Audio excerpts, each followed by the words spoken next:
नमस्कार आदाब दोस्तों, मैं आपका दोस्त मोनू एक बार फिर एक नई कहानी के साथ हाजिर हूँ। दोस्तों, आज मेरी कहानी का शीर्षक है एक और कर्ण। दिल्ली की कपकपाती सर्दी में भी उड़ाल अपनी सैर करने की आदत को छोड़ नहीं पाता था। हमेशा की तरह आज भी वह तैयार होकर सैर के लिए बाहर निकला।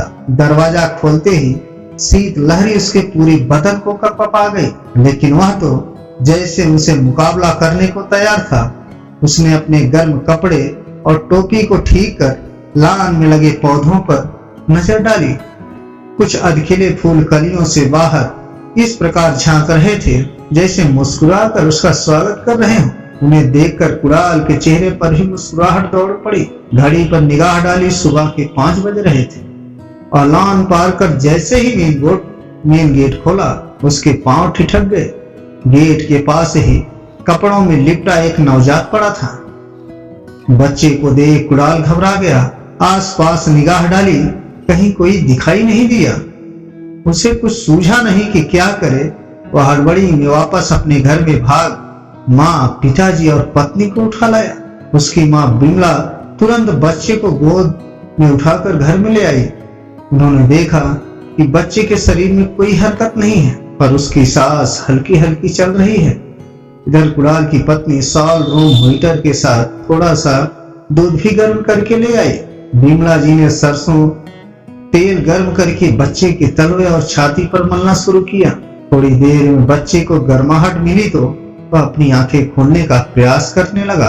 कुणाल की पत्नी ने रुई के फाहे की सहायता से उसके मुंह में दूध की बूंदें देनी शुरू की। थोड़ी देर पहले के असहाय बच्चे में अब जान आनी शुरू हो गई थी। इधर कुणाल और उसका परिवार स्वतः स्फूर्त बिना किसी से कुछ कहे उसकी सेवा में लगे हुए थे, जैसे यह उनका कोई सगा हो। हाँ, सगा ही तो था। एक रिश्ता था उनके बीच, इंसानियत का रिश्ता, जिसके डोर से वह बंधे थे। उसी समय बच्चा रोने लगता है। उसे रोता देख उस सबके चेहरे पर मुस्कुराहट आ जाती है, जैसे वह बच्चा अपने स्वस्थ होने की सूचना दे रहा। कुणाल की मां ने चुप्पी तोड़ते हुए कहा, ना जाने किसका बच्चा है, किस कठोर हृदय ने बच्चे को इस ठंड में मरने के लिए छोड़ दिया है। पर मां, बच्चे की जिज्ञासा तो माननी पड़ेगी। इस हाड़ कपाने वाली ठंड में भी अपने आप को बचा कर रखा है, कुणाल ने कहा। इसी बीच कुणाल की पत्नी सुधा कहती है, वह तो सब ठीक है, पर हम इस बच्चे का क्या करेंगे। कुणाल कहता है, करेंगे क्या? पुलिस को सूचना देकर किसी अनाथालय में छोड़ देंगे। क्या कहा? अनाथालय में? इस नवजात दुधमुहे को अनाथालय में छोड़ देंगे? बिमला ने लगभग चीखते हुए कहा। सुधा असर से कहती है, तो क्या करेंगे माँ जी? इस घर में तो नहीं रख सकते। क्यों नहीं रख सकते? बाल गोपाल हमारे घर में आए हैं और तुम कहती हो कि घर में नहीं रख सकते।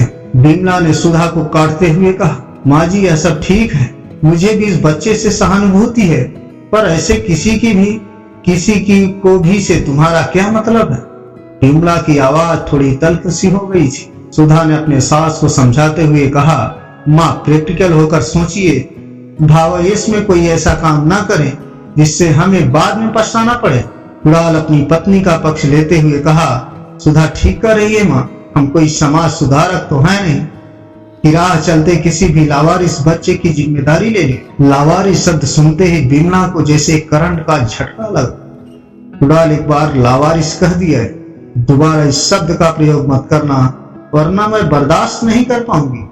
कुणाल की आवाज भी थोड़ी तेज हो गई। अच्छी मुसीबत है, पूरा दिन खराब हो गया एक ऐसे बच्चे के लिए जिसका कोई अता पता नहीं है। कोई हमारे दरवाजे पर अपनी कलंक को छुपाने के लिए छोड़ गया, उसके लिए हम आपस में लड़ रहे हैं। यह सब सुनकर बिमला तड़प उठी। उसके मुख से अनायास से निकल पड़ा, कुणाल, यदि ऐसी ही सोच आज से 30 वर्ष पहले मेरी भी होती, ना तो आज तुम यहाँ नहीं किसी अनाथालय में होते। यह वाक्य बोलने के बाद बिमला को लगा कि जिस राज को 30 वर्षों से सीने में दबा रखी वह आज बोल कैसे गई। बिमला के पत्नी बाल संभालने की कोशिश की, लेकिन कुणाल ने दोनों हाथों से अपनी मां के कंधे को पकड़ लिया। वह इस बात को सुनकर हतप्रभ हो गया था। मां, आपने अभी क्या कहा? बिमला चुप खड़ी रही, जैसे उसे काट लग गया हो। कुणाल उसे झकझोरते हुए कहा, माँ आप इस तरह चुप नहीं रह सकती। आपने जो कहा उसका क्या मतलब है? क्या मैं आपका बेटा नहीं हूँ? बोलिए माँ बोलिए। बिमला की आंखों से आंसुओं की अविरल धारा बह रही थी। उसकी चुप्पी जैसे उसकी बात का समर्थन कर रही थी। उनको इस तरह देखकर कुणाल कटे वृक्ष की तरह जमीन पर गिर पड़ा। बिमला ने अपनी आंखों के आंसू पोंछे और कुणाल के सिर को अपनी गोद में ले लिया। साथ ही सीने में दफन राज को एक एक कर बोलना शुरू किया। आज से करीब 30 वर्ष पहले एक ऐसी ही सुबह थी। तुम्हारे पापा की पोस्टिंग दिल्ली में हुई थी, अतः शादी के कुछ ही दिनों बाद हम यहाँ शिफ्ट हो गए। हमारी शादी को कुछ ही महीने हुए थे। एक सुबह जब मैंने बाहर का दरवाजा खोला तो मेरे होश उड़ गए। किसी ने एक नवजात बच्चा वहां रख छोड़ा था। पहले हम भी घबरा गए, क्या करें क्या ना करें, पर बच्चे को देखकर मेरी सोई ममता जाग उठी। तुम्हारे पिता ने कहा, चलो हम थाने में रिपोर्ट लिखवा दे, वरना इस बच्चे के कारण हम किसी मुसीबत में न पड़ जाएं। शायद सब पुरुष एक ही सोच के रखते हैं, लेकिन मैं अड़ गई। इस बच्चे को मैं पालूंगी। तुम्हारे पिता ने मुझे बहुत समझाने की कोशिश की। कहा, देखो भावुकता में कोई ऐसा कदम मत उठाओ। अभी तुम्हें इस बच्चे पर प्यार आ रहा है, लेकिन कल जब तुम्हारे अपने बच्चे होंगे तो ना चाहते हुए तुम उसे प्यार नहीं कर पाओगी। कहीं ना कहीं तुम्हारे मन में उसके लिए भेद जरूर आ जाएगा। तुम्हें अपने इस निर्णय पर पछतावा होगा। मैं नहीं चाहता कि किसी भी बच्चे के साथ कोई अन्याय हो। ये सुनकर कहीं अगर ऐसी बात है तो मैं भी एक भीष्म प्रतिज्ञा करती हूँ। मैं अपने बच्चे को जन्म ही नहीं दूंगी। आज से यही मेरा बेटा है, मेरी असली संतान, और मैं इसकी माँ। मेरे जिद के आगे तुम्हारे पिताजी ने भी घुटने टेक दिए। हमने यह बात किसी को नहीं बताया, मोहल्ले को भी छोड़ दिया, परिवार वालों को भी तुम्हारा परिचय अपने बच्चे के रूप में कराया।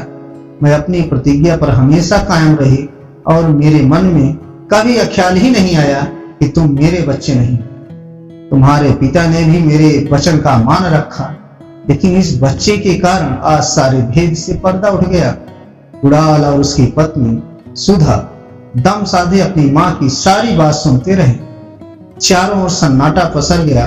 सिर्फ सुधा की सिसकियां ही वातावरण की खामोशी को भंग कर रही थी। थोड़ी देर संयत होने के बाद कुणाल अपनी माँ को सहारा देकर उठता है और कहता है, माँ कल एक कर्ण को तुमने सहारा दिया था, आज ये कर्ण का पालनहार बनने की मैं भी शपथ लेता हूँ। इसी बीच बच्चा जोर जोर से रोने लगता है, जैसे वह भी अपनी स्वीकृति प्रदान कर रहा हो।